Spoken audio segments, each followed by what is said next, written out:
नमस्कार, किस्से कहानियाँ में आपका स्वागत है। मैं हूँ आपकी होस्ट रश्मि। आप सुन रहे हैं मुंशी प्रेमचंद द्वारा रचित गोदान का भाग 9। आगे बढ़ने से पहले पिछले भाग की कहानी जान लेते हैं। पिछले भाग में आपने सुना, होरी धनिया से कहता है कि मुझे हीरा पर शक है, क्योंकि रात को उसने हीरा को गाय के पास देखा था। ये बात जानकर धनिया क्रोध में आ जाती है। वह कहती है कि हीरा को वह जेल पहुंचा के रहेगी। इस बात पर होरी और धनिया के बीच खूब झगड़ा होता है। होरी धनिया को खूब मारता है। पूरी पंचायत बैठ जाती है, पूरा गांव निकल आता है। दारोगा जी भी आते हैं। सभी का शक हीरा पर जाता है, परंतु होरी हीरा को बचाना चाहता है और इस बात को दबा देना चाहता है।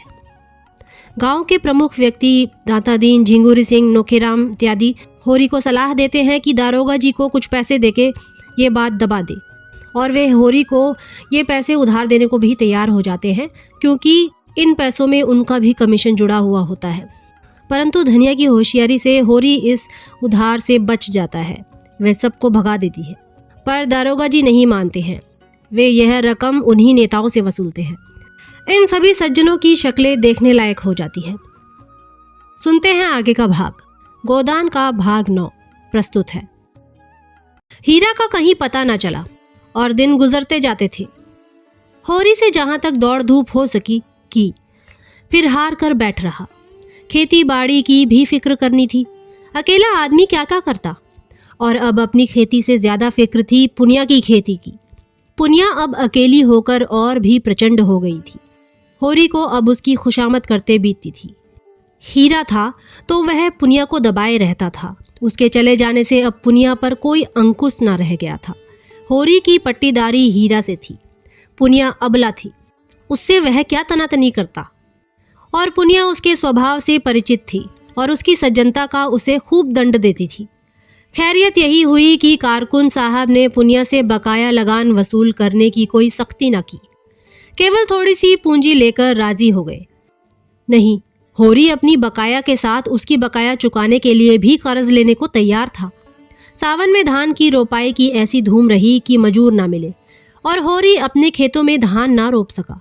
लेकिन पुनिया के खेतों में कैसे ना रोपाई होती। होरी ने पहर रात रात तक काम करके उसके धान रोपे। अब होरी ही तो उसका रक्षक है। अगर पुनिया को कोई कष्ट हुआ तो दुनिया उसी को तो हंसेगी। नतीजा यह हुआ कि होरी को खरीफ फसल में बहुत थोड़ा अनाज मिला और पुनिया के बखार में धान रखने की जगह न रही। होरी और धनिया में उस दिन से बराबर मनमुटाव चला आता था। गोबर से भी होरी की बोलचाल बंद थी। माँ बेटे ने मिलकर जैसे उसका बहिष्कार कर दिया था। अपने घर में परदेसी बना हुआ था। 2 नावों पर सवार होने वालों की जो दुर्गति होती है, वही उसकी हो रही थी। गांव में भी अब उसका उतना आदर न था। धनिया ने अपने साहस से स्त्रियों का ही नहीं, पुरुषों का नेतृत्व भी प्राप्त कर लिया था। महीनों तक आसपास के इलाकों में कांड की खूब चर्चा रही, यहाँ तक कि वह अलौकिक रूप तक धारण करता जाता था।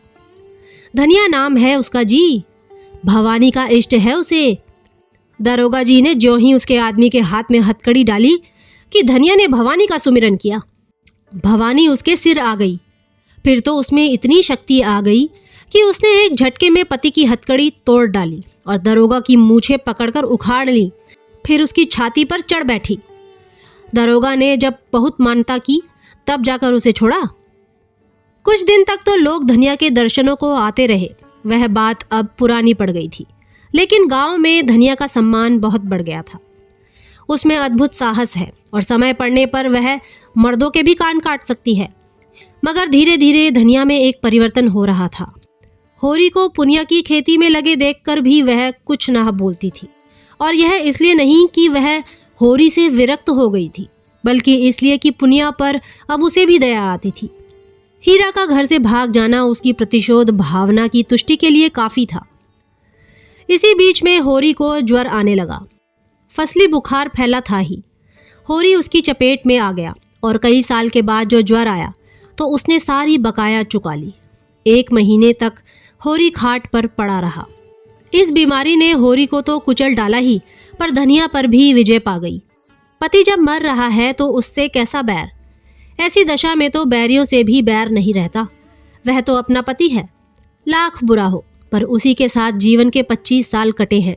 सुख किया है तो उसी के साथ, दुख भोगा है तो उसी के साथ।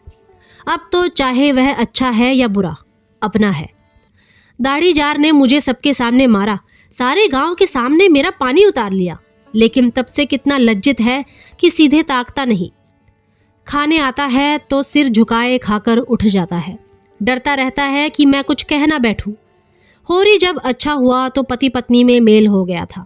एक दिन धनिया ने कहा, तुम्हें इतना गुस्सा कैसे आ गया? मुझे तो तुम्हारे ऊपर कितना ही गुस्सा आए, मगर हाथ ना उठाऊंगी। होरी लजाता हुआ बोला, अब उसकी चर्चा ना कर धनिया, मेरे ऊपर कोई भूत सवार था। इसका मुझे कितना दुख हुआ है वह मैं ही जानता हूं। और जो मैं भी उस क्रोध में डूब मरी होती तो क्या मैं रोने के लिए बैठा रहता? मेरी लाश भी तेरे साथ चिता पर जाती। अच्छा चुप रहो, बेबात की बात मत पको। गाय गई सो गई, मेरे सिर पर एक विपत्ति डाल गई। पुनिया की फिक्र मुझे मारे डालती है। इसीलिए तो कहते हैं भगवान घर का बड़ा ना बनाए, छोटों को कोई नहीं हंसता, नेकी बदी सब बड़ों के सिर जाती है। माघ के दिन थे, मघावट लगी हुई थी, घटाटोप अंधेरा छाया हुआ था। एक तो जाड़ों की रात, दूसरे माघ की वर्षा। मौत का सा सन्नाटा छाया हुआ था, अंधेरा तक ना सूझता था। होरी भोजन करके पुनिया के मटर के खेत की मेड़ पर अपनी मड़ैया में लेटा हुआ था। चाहता था शीत को भूल जाए और सो रहे, लेकिन तार तार कंबल और फटी हुई मिर्जई और शीत के झोंकों से गीली पुआल, इतने शत्रुओं के सम्मुख आने का नींद में साहस न था। आज तमाकू भी ना मिला कि उसी से मन बहलाता। उपला सुलगा लाया था, पर शीत में वह भी बुझ गया। बेवाए फटे पैरों को पेट में डालकर और हाथों को जांघों के बीच दबाकर और कंबल में मुंह छिपाकर अपनी ही गर्म सांसों से अपने को गर्म करने की चेष्टा कर रहा था। 5 साल हुए यह मिर्जई बनवाई थी। धनिया ने एक प्रकार से जबरदस्ती बनवा दी थी। वही जब एक बार काबुली से कपड़े लिए थे, जिसके पीछे कितनी सांसत हुई, कितनी गालियां खानी पड़ी। और कंबल तो उसके जन्म से भी पहले का है। बचपन में अपने बाप के साथ वह इसी में सोता था। जवानी में गोबर को लेकर इसी कंबल में उसके जाड़े कटे थे, और बुढ़ापे में आज वही बूढ़ा कंबल उसका साथी है। पर अब वह भोजन को चबाने वाले दांत नहीं, दुखने वाले दांत हैं। जीवन में ऐसा तो कोई दिन ही नहीं आया कि लगान और महाजन को देकर कभी कुछ बचा हो, और बैठे बिठाए यह एक नया जंजाल पड़ गया। ना करो तो दुनिया हंसे, करो तो यह संशय बना रहे कि लोग क्या कहते हैं। सब यह समझते हैं कि वह दुनिया को लूट लेता है, उसकी सारी उपज घर में भर लेता है। एहसान तो क्या होगा, उल्टा कलंक लग रहा है। और उधर भोला कई बेर याद दिला चुके हैं कि कहीं कोई सगाई का डॉल करो, अब काम नहीं चलता। शोभा उससे कई बार कह चुका है कि पुनिया के विचार उसकी ओर से अच्छे नहीं हैं। ना हो, पुनिया की गृहस्थी तो उसे संभालनी ही पड़ेगी, चाहे हंसकर संभाले या रोकर। धनिया का दिल भी अभी तक साफ नहीं हुआ, अभी तक उसके मन में मलाल बना हुआ है। मुझे सब आदमियों के सामने उसको मारना न चाहिए था। जिसके साथ 25 साल गुजर गए उसे मारना, और सारे गांव के सामने। मेरी नीचता थी, लेकिन धनिया ने भी तो मेरी आबरू उतारने में कोई कसर ना छोड़ी। मेरे सामने से कैसा कतरा कर निकल जाती है, जैसे कभी की जान पहचान ही नहीं। कोई बात कहनी होती है तो सोना या रूपा से कहलाती है। देखता हूँ उसकी साड़ी फट गई है, मगर कल मुझसे कहा भी तो सोना की साड़ी के लिए अपनी साड़ी का नाम तक न लिया। सोना की साड़ी अभी 2-1 महीने थेगलियां लगाकर चल सकती थी। उसकी साड़ी तो मारे पैबंदों के बिल्कुल कथरी हो गई है। और फिर मैं ही कौन उसका मनोहार कर रहा हूँ। अगर मैं ही उसके मन की 2-4 बातें करता रहता तो कौन छोटा हो जाता। यही तो होता, वह थोड़ा सा अदरवान कराती, 2-4 लगने वाली बात कहती तो क्या मुझे चोट लग जाती। लेकिन मैं बुढ़ा होकर भी उल्लू बना रह गया। वह तो कहो इस बीमारी ने आकर उसे नर्म कर दिया, नहीं जाने कब तक मुंह फुलाए रहती। और आज उन दोनों में जो बातें हुई थी वह मानो भूखे का भोजन थी। वह दिल से बोली थी और होरी गदगद हो गया था। उसके जी में आया उसके पैरों पर सिर रख दे और कहे, मैंने तुझे मारा है तो ले, मैं सिर झुकाए लेता हूँ। जितना चाहे मार ले, जितनी गालियां देना चाहे दे ले। सहसा उसे मड़ैया के सामने चूड़ियों की झनकार सुनाई दी। उसने कान लगाकर सुना। हाँ, कोई है। पटवारी की लड़की होगी, चाहे पंडित की घरवाली हो। मटर उखाड़ने आई होगी। ना जाने क्यों इन लोगों की नीयत इतनी खोटी है। सारे गांव से अच्छा पहनते हैं, सारे गांव से अच्छा खाते हैं, घर में हजारों रुपए गड़े हैं, लेन देन करते हैं, ड्योढ़ी सवाई चलाते हैं, घूस लेते हैं, दस्तूरी लेते हैं, एक ना एक मामला खड़ा करके हमा सुमा को पीसते रहते हैं। फिर भी नीयत का यह हाल।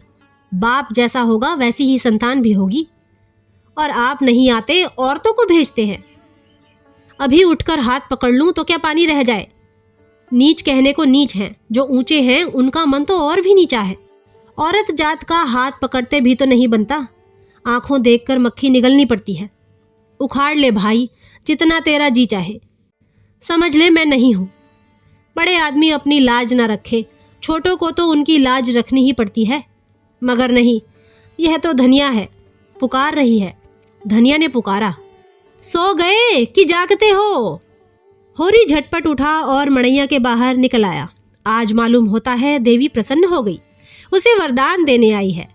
इसके साथ ही इस बादल बूंदी और जाड़े पाले में इतनी रात गए, उसका आना शंकाप्रद भी था। जरूर कोई ना कोई बात हुई है। बोला, ठंडी के मारे नींद भी आती है। तू इस जाड़े पाले में कैसे आई? कुशल तो है? हाँ, सब कुशल है। गोबर को भेजकर मुझे क्यों नहीं बुलवा लिया? धनिया ने कोई उत्तर ना दिया। मड़ैया में आकर पुआल पर बैठती हुई बोली, गोबर ने तो मुंह में कालिख लगा दी, उसकी करनी क्या पूछते हो?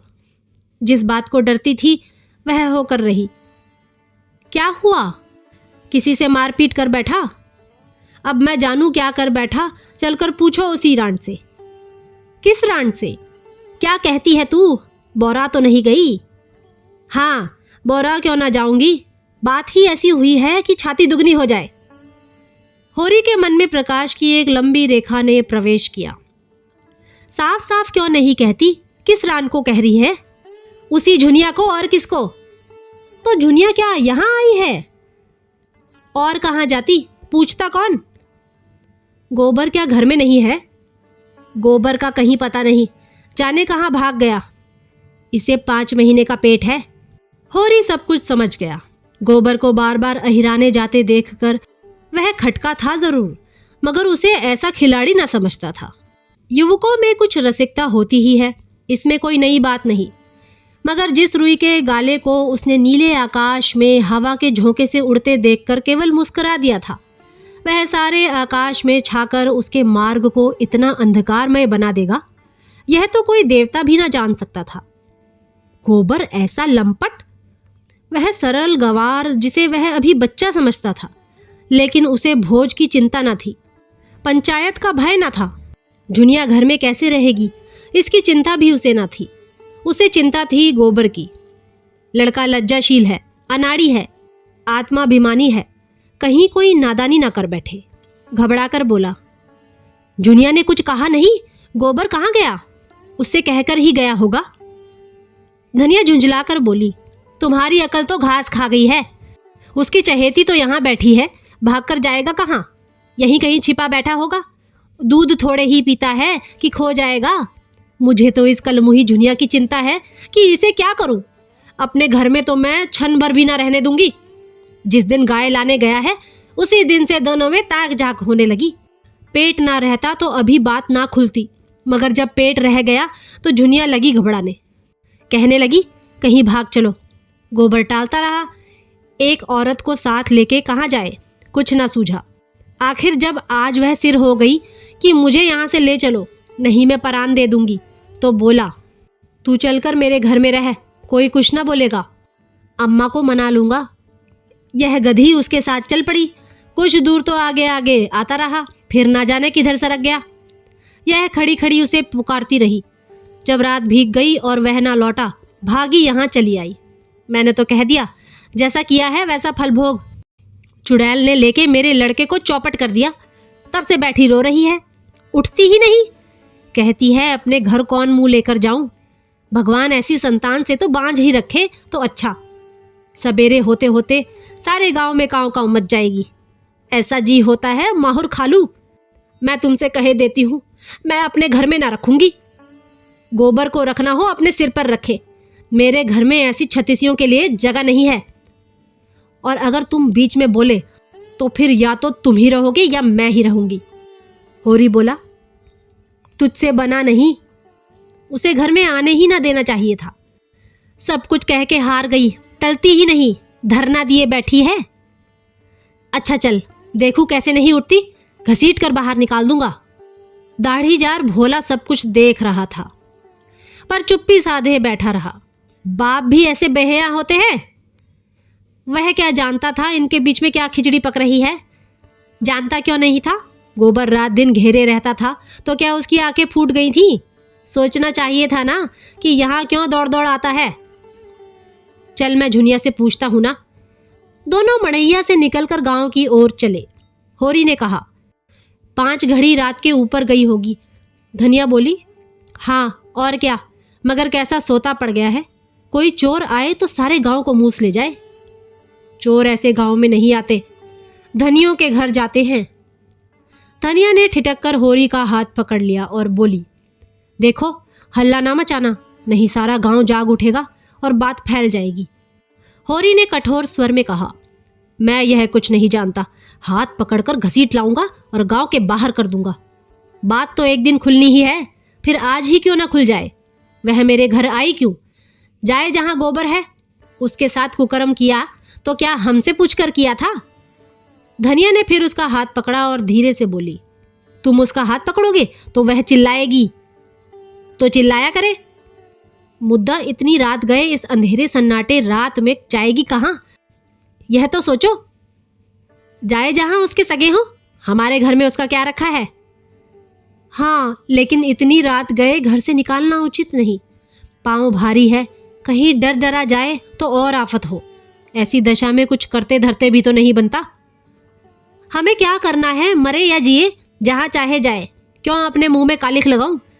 मैं तो गोबर को भी निकाल बाहर करूंगा।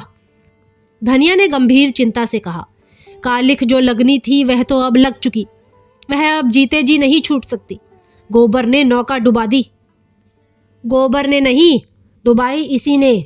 वह तो बच्चा था, इसके पंजे में आ गया। किसी ने डुबाई, अब तो डूब गई। दोनों द्वार के सामने पहुंच गए। सहसा धनिया ने होरी के गले में हाथ डालकर कहा, देखो तुम्हें मेरी सौं, उस पर हाथ ना उठाना, वह तो आप ही रो रही है। भाग की खोटी ना होती तो यह दिन ही क्यों आता। होरी की आंखें आर्द्र हो गई।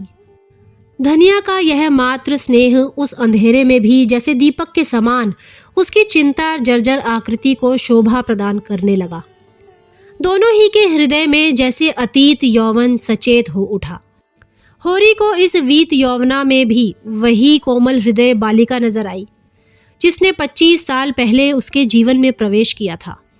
उस आलिंगन में कितना अथाह वात्सल्य था जो सारे कलंक, सारी बाधाओं और सारी मूलबद्ध परंपराओं को अपने अंदर समेटे लेता था। दोनों ने द्वार पर आकर किवाड़ों के दराज से अंदर झांका। दीवट पर तेल की कुप्पी जल रही थी और उसके मध्यम प्रकाश में झुनिया घुटने पर सिर रखे द्वार की ओर मुंह किए अंधकार में उस आनंद को खोज रही थी जो एक क्षण पहले अपनी मोहिनी छवि दिखाकर विलीन हो गया था। वह आफत की मारी व्यंग बाणों से आहत और जीवन के आघातों से व्यथित किसी वृक्ष की छाह खोजती फिरती थी और उसे एक भवन मिल गया था जिसके आश्रय में वह अपने को सुरक्षित और सुखी समझ रही थी। पर आज वह भवन अपना सारा सुख विलास लिए अलादीन के राजमहल की भांति गायब हो गया था और भविष्य एक विकराल दानव के समान उसे निगल जाने को खड़ा था। एकाएक द्वार खुलते और होरी को आते देखकर वह भय से कांपती हुई उठी और होरी के पैरों पर गिरकर रोती हुई बोली, दादा, अब तुम्हारे सिवाय मुझे दूसरा ठौर नहीं है। चाहे मारो चाहे काटो, लेकिन अपने द्वार से दुरदुराओ मत। होरी ने झुककर उसकी पीठ पर हाथ फेरते हुए प्यार भरे स्वर में कहा, डर मत बेटी, डर मत। तेरा घर है, तेरा द्वार है, तेरे हम है। आराम से रह। जैसी तू भोला की बेटी है वैसी ही मेरी बेटी है। जब तक हम जीते हैं किसी बात की चिंता मत कर। हमारे रहते कोई तुझे तिरछी आंखों ना देख सकेगा। भोज भात जो लगेगा वह हम सब दे लेंगे, तू खातिर जमा रख। जुनिया सांत्वना पाकर और भी होरी के पैरों से चिमट गई और बोली, दादा अब तुम ही मेरे बाप हो और अम्मा तुम ही मेरी अम्मा हो। मैं अनाथ हूँ, मुझे शरण दो, नहीं मेरे काका और भाई मुझे कच्चा ही खा जाएंगे। धनिया अपनी करुणा के आवेश को अब ना रोक सकी। बोली, तू चल घर में बैठ, मैं देख लूंगी काका और भैया को। संसार में उन्हीं का राज नहीं है। बहुत करेंगे, अपने गहने ले लेंगे, फेंक देना उतार कर। अभी जरा देर पहले धनिया ने क्रोध के आवेश में जुनिया को उल्टा और कलंकिनी और कलमुही ना जाने क्या क्या कह डाला था। झाड़ू मारकर घर से बाहर निकालने जा रही थी। अब जो जुनिया ने स्नेह, क्षमा और आश्वासन से भरे यह वाक्य सुने तो होरी के पांव छोड़कर धनिया के पांव से लिपट गई।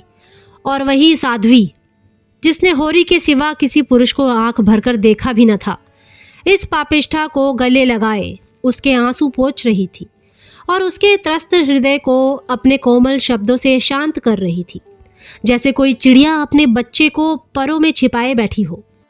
होरी ने धनिया को संकेत किया कि इसे कुछ खिला पिला दे और जुनिया से पूछा, क्यों बेटी, तुझे कुछ मालूम है? गोबर किधर गया? जुनिया ने सिसकते हुए कहा, मुझसे तो कुछ नहीं कहा, मेरे कारण तुम्हारे ऊपर।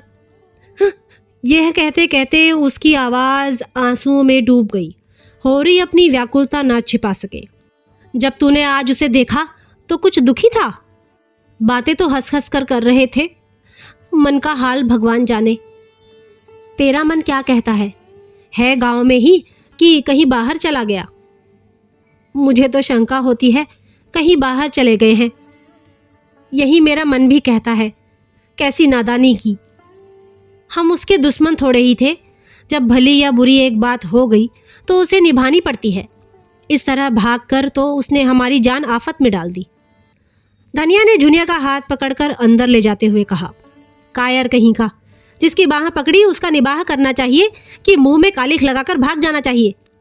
अब जो आए तो घर में बैठने ना दूं। होरी वहीं पुआल में लेटा। गोबर कहाँ गया? यह प्रश्न उसके हृदयाकाश में किसी पक्षी की भांति मंडराने लगा। तो दोस्तों, गोदान के इस भाग में इतना ही। अगले भाग में आपसे मुलाकात होगी। तब तक के लिए नमस्कार।